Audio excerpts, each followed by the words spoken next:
Guys, welcome back to Stevie G Talks Movies. This is a new era for the channel because I am now going to be doing regular top 10s. I'm going to do lots more ranking videos, but I'm going to do top 10 things. So it could be top 10 films that are overrated, or my top 10 favorite films of all time, or my top 10 favorite directors.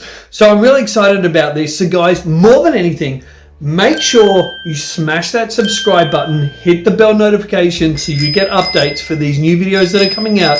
And today's first episode of this new style is going to be top 10 reasons The Dark Knight is an overrated superhero film. So, let's do this.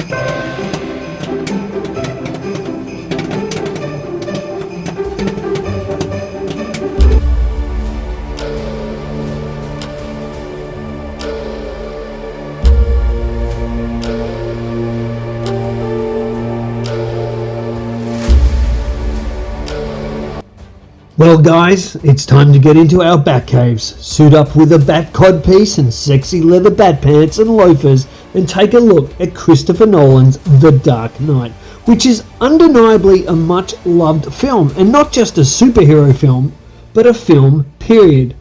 Even many non-superhero fans who have seen The Dark Knight have gravitated to the film's gritty realism and the hype of the film, enough so to at least view it and appreciate it.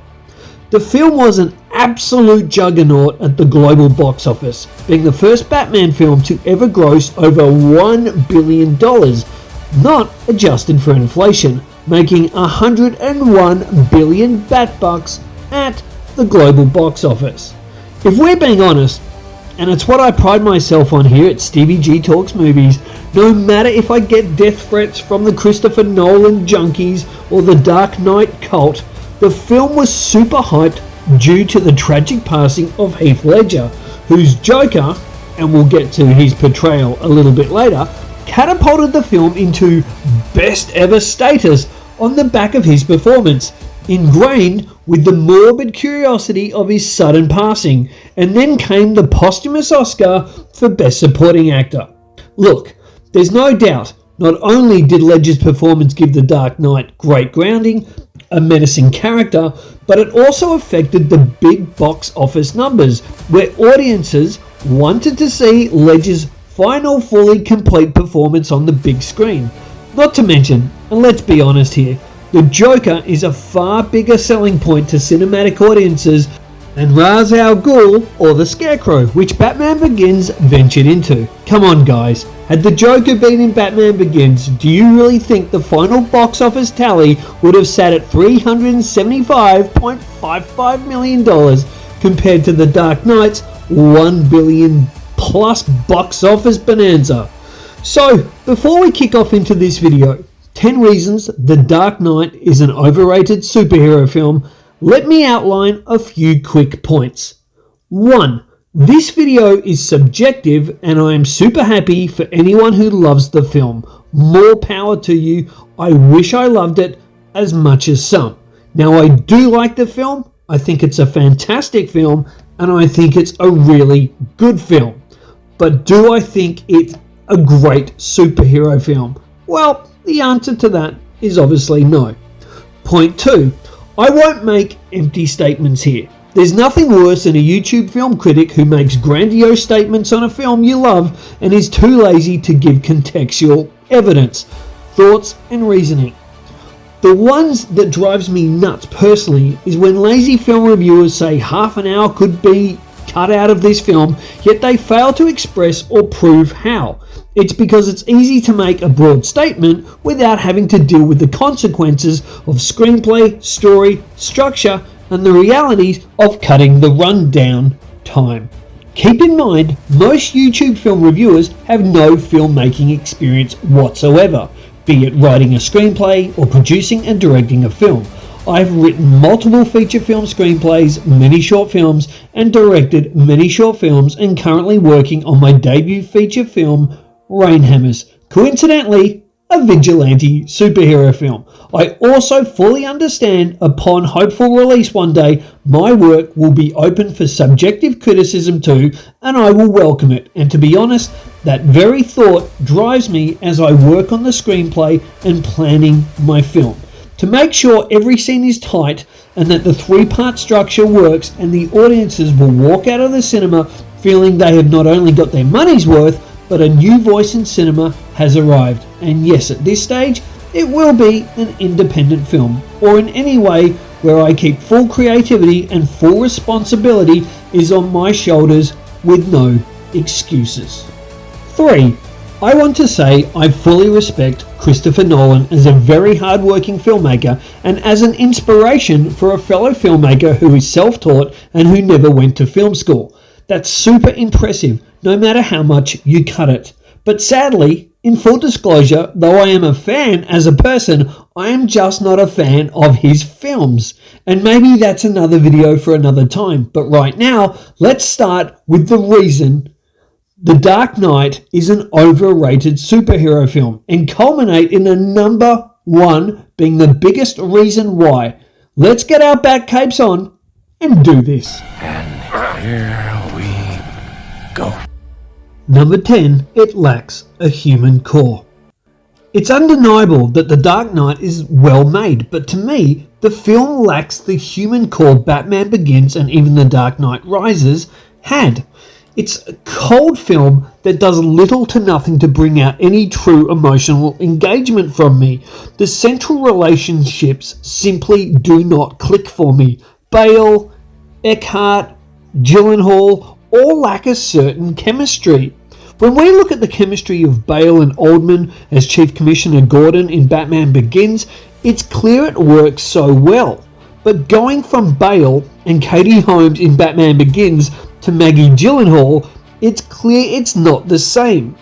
Gyllenhaal comes across as like the local librarian you may have after work drinks with or slip the tongue to, heck, even marry and have kids.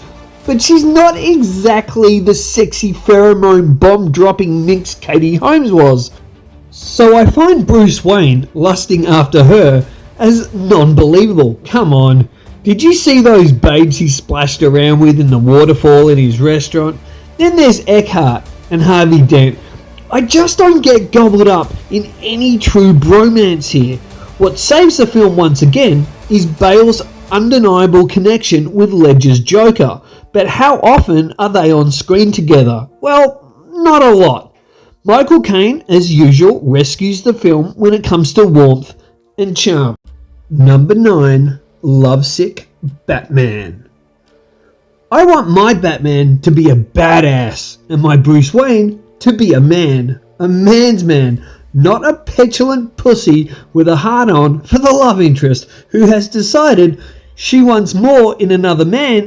And in this case, it's Harvey Dent, which seems logical in terms of career-wise, but Nolan, through his writing and direction, has Batman, who knows he can't be in a serious relationship, now as he scales the buildings of Gotham fighting crime, be a whiny little bitch over Rachel Dawes, even at the cost of telling Alfred, his loyal butler and father figure, to get lost. Sorry, but that's total batshit bulldust and not what Bruce Wayne would do.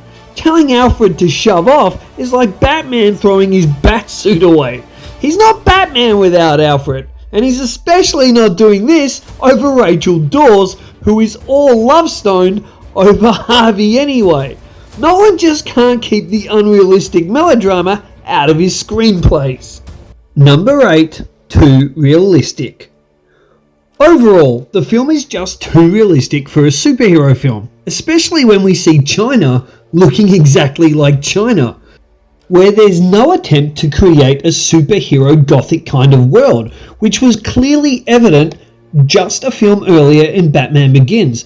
I understand that making Batman more realistic can expand the stories, expand the audience, but for me, the beauty of Batman is fantasy. When I watch a Tim Burton Batman film, I'm watching a superhero film.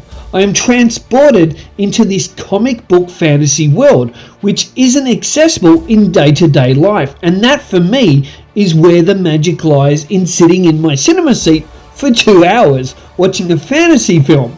But in Nolan's The Dark Knight, it's just too realistic. And with that, here's what drives me nuts every time I watch The Dark Knight. Gone is Nathan Crowley's bleak, gothic Gotham City, with its brown, grimy tones, but now we're literally in a modern-day, clean-cut looking Chicago, just a film later. There's no more fantasy of the key world Batman lives in, and that brings me to my next point, which is why Nolan changed his Gotham City setting. Number 7, a Heat ripoff. The Dark Knight is a Heat ripoff. Yep. Ever wondered why the fantastical gothic world of Batman Begins was replaced by modern day Chicago? It's because between Batman Begins and The Dark Knight, Christopher Nolan developed a huge boner for Michael Mann's 1995 crime epic Heat. And well, look at the results. He ripped it off as much as possible. Now, the Joker was a Neil McCauley type bank robber from Heat. Batman was the Al Pacino character trying to track him down. It's fine to be inspired by other films. I'm all for that, and it certainly helps in the creative process. But when you establish a world, a lore, then completely abandon it, especially when fans of the first film love that look, just because you have a crush on another film, well, it's ripping the fans off and not being true to the subject matter. Imagine if Heat 2, which is in development now, transforms its characters into Christopher Nolan's Batman Begins world, because he had a crush on that film.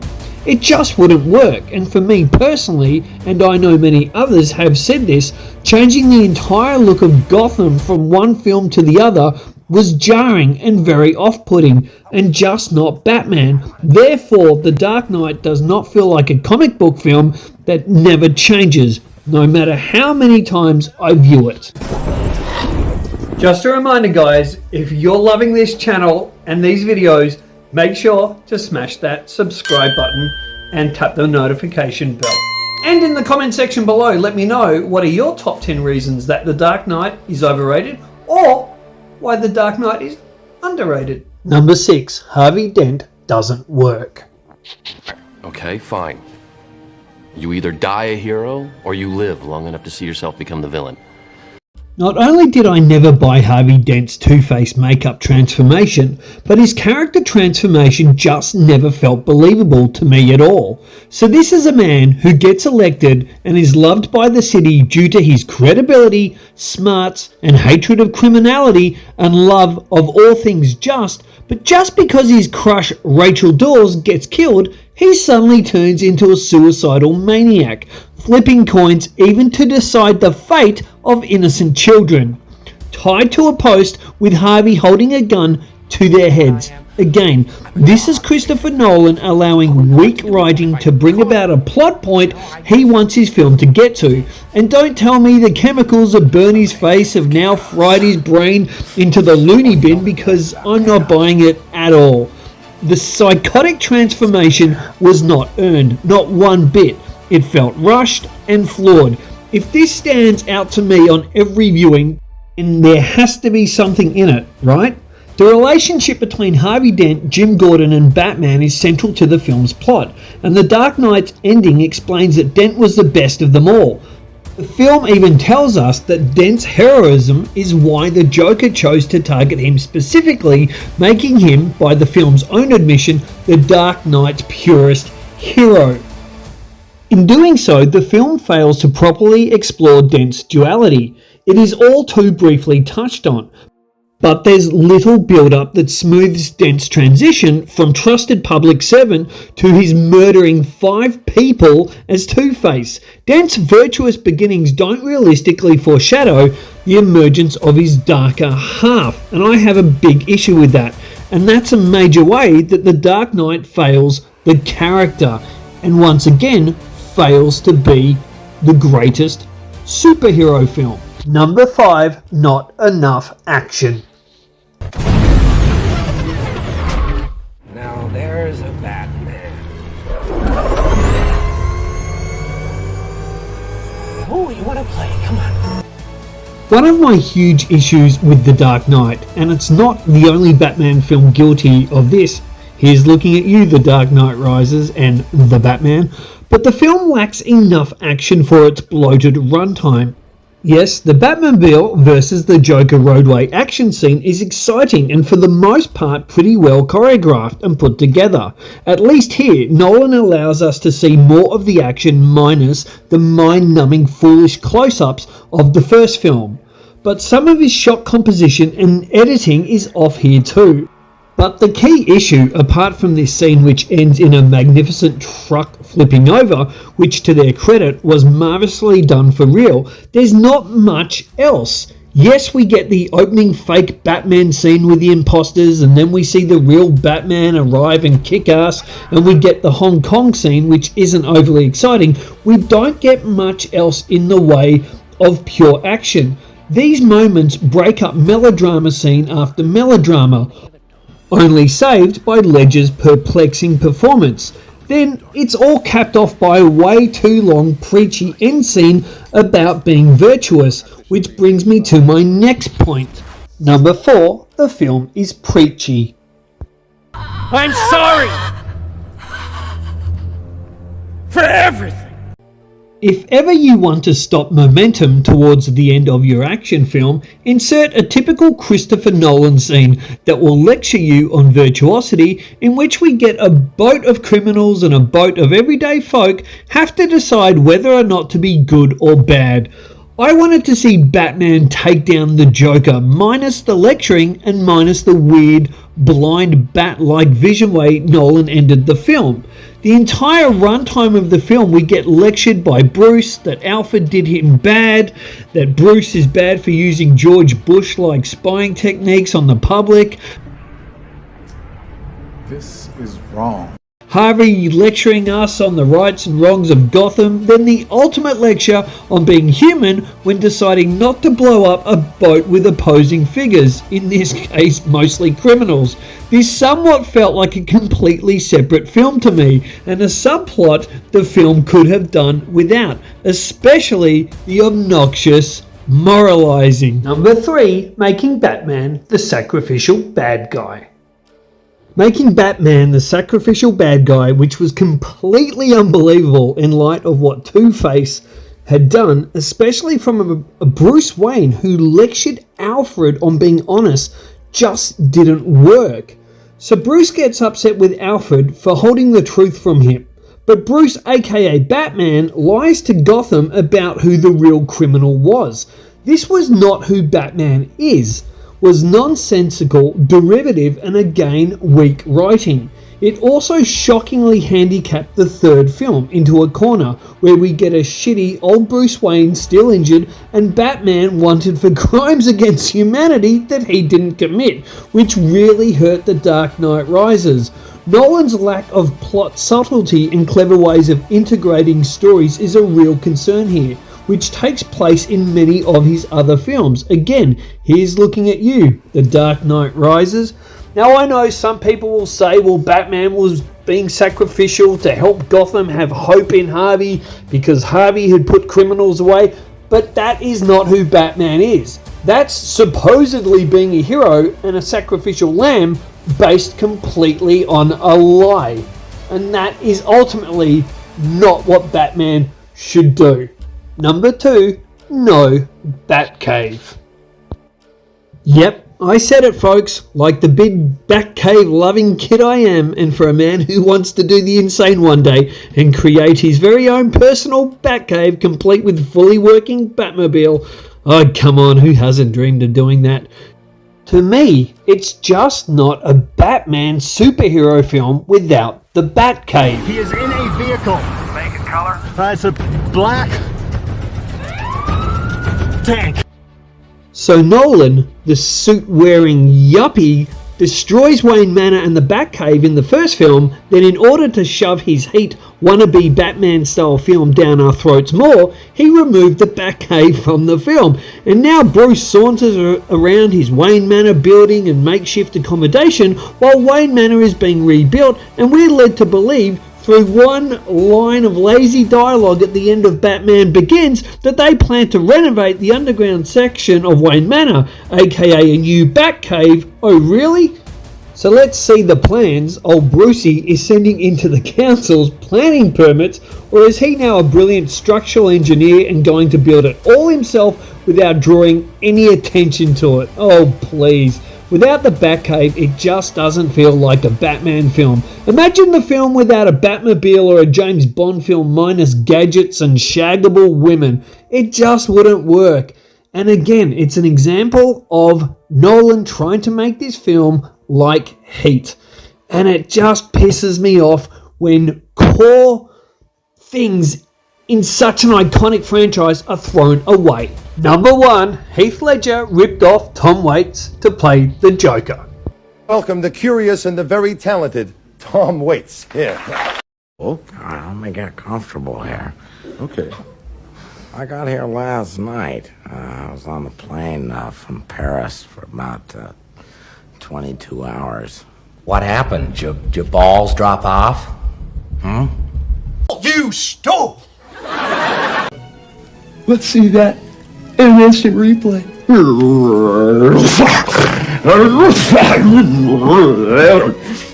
I got here last night. I was on the plane from Paris for about 22 hours. What happened? Your balls drop off? Yep, I said it. Heath Ledger's performance was basically stolen from real-life singer-actor Tom Waits. So I'm expecting the YouTube comment assassins to come after me. Hopefully your aim is as shitty as Crook's after Trump instead of Robinson's at Kirk. And God bless you, Charlie Kirk. It's undeniable where Ledger got the voice from.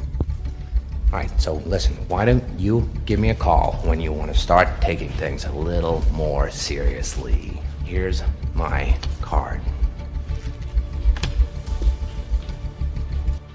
But hear me out here. Yes, Ledger's Joker is brilliant and totally worthy of the Best Supporting Actor Oscar, which he won posthumously, which he would have clearly won even if he had not died. However, I have two issues with his Joker. One, he literally stole his entire Joker shtick from Tom Waits. Once you see Waits walk and talk, especially on the Don Lane Show interview, which I just showed you, and you'll never see Ledger's Joker the same way again. Now, part of an actor's role is to take whatever works from wherever you find it, to make it your character and your character work.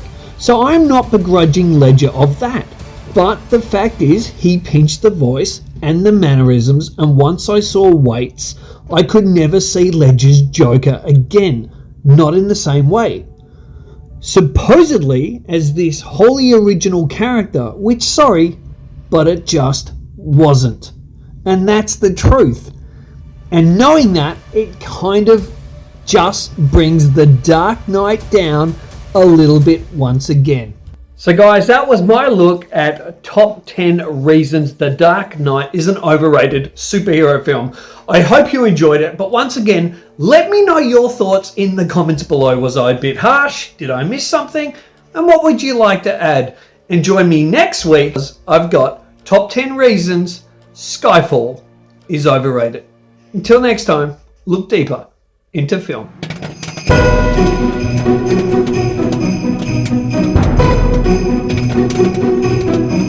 What's next? Perfect. I like that.